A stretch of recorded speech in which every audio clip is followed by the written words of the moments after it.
silipin ang iba't ibang aktibidad na handog na nagpapatuloy na Panagbanga Festival sa Baguio City na talaga namang ibinida ang talento ng mga Pilipino.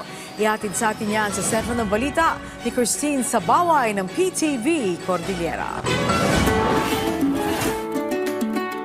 Bida ang galing at pagkamalikhain sa handog ng Panagbanga sa Pamilyang Baguio na bahagi ng ika-29 na edisyon ng Baguio Flower Festival.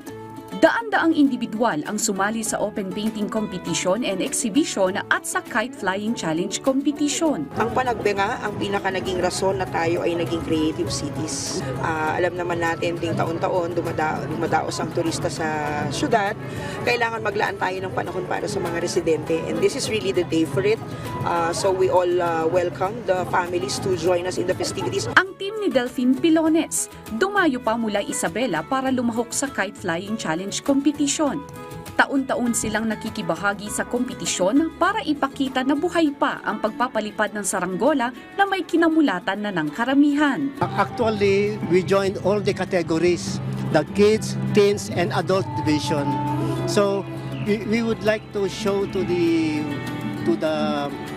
culture and tradition of the Filipino people that seemingly the tradition of kite flying is dying down in our country. Most kids now are busy with their gadgets. So this is our way of trying to motivate and continue the culture of this kite flying competition. Ang Basalio family naman, sama-samang lumahok sa painting competition. Si Thea na 6 na taong gulang, nag-enjoy sa pagpipinta. Good. It's good. Nag-enjoy ka? Opo. Si Rainiel na first time lumahok sa pagpipinta. Proud na ipinakita ang talento kahit hindi pinalad na manalo. Akin lang po, hindi ko naman inangad yung kung manalo or matalo. Yung manalo po, yung akin lang po, yung may nakaka-appreciate po yung arts sa pag-arts po. Bukod sa painting at kite flying competition, nagkaroon din ng burger eating contest, cultural and talent showcase at may interactive booth and exhibits din ang mga estudyante.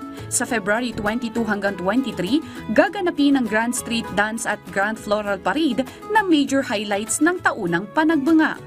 Christine Bornolia Sabaway para sa Pambansang TV sa Bagong Pilipinas.